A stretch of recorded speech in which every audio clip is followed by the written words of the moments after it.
Hello friends, welcome to my channel. বাংলাদেশের বিরুদ্ধে test সিরিজের প্রস্তুতি শুরু করে দিল ভারতীয় দল।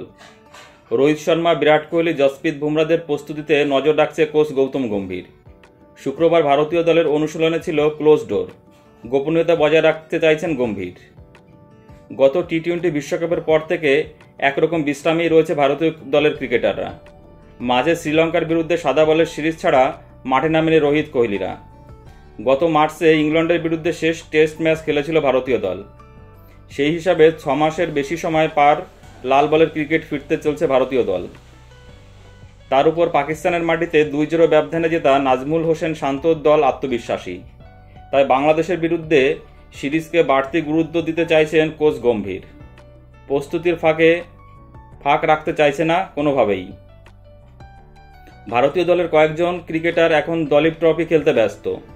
প্রস্তুতি শিবিরে সকলে যোগ দিতে পারেনি। যারা এসেছে তাদের নিয়েই কাজ শুরু করে দিল গম্ভীর। শুক্রবার সকালে চেন্নাই পৌঁছে গিয়েছে ভারতীয় দলের নতুন বোলিং কোচ মণি মর্কেল।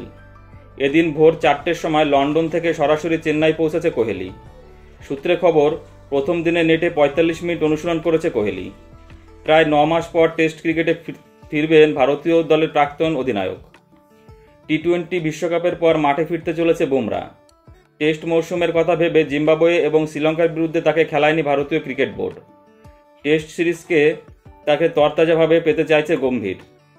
শুক্রবার তিনি শিবিরে যোগ দিয়েছেন। বেশ কিছুক্ষণ নেটে বোলিং অনুশীলন করেছেন বুমরা ছাড়াও রোহিত, ঋষভ পান্ত, লোকেশ রাহুল বৃহস্পতিবার রাতে পৌঁছেছে চেন্নাইয়ে। শুক্রবার সকালেই অনুশীলন করেছে। দলীপ ট্রফির ম্যাচের শেষ হলে দলের অন্যান্য ক্রিকেটারও যোগ দেবেন শিবিরে। প্রতিযোগিতার দ্বিতীয় রাউন্ডের ম্যাচগুলি শেষ হওয়ার কথা আগামী রবিবার। তারপরেই সকলেই চেন্নাইয়ে একসঙ্গে প্র্যাকটিস শুরু করবেন। বন্ধুরা, ভিডিওটি ভালো লাগলে অবশ্যই লাইক, কমেন্টস এবং শেয়ার করে দিও এবং চ্যানেলটি সাবস্ক্রাইব করে দিও। সকলে ভালো থেকো, ধন্যবাদ।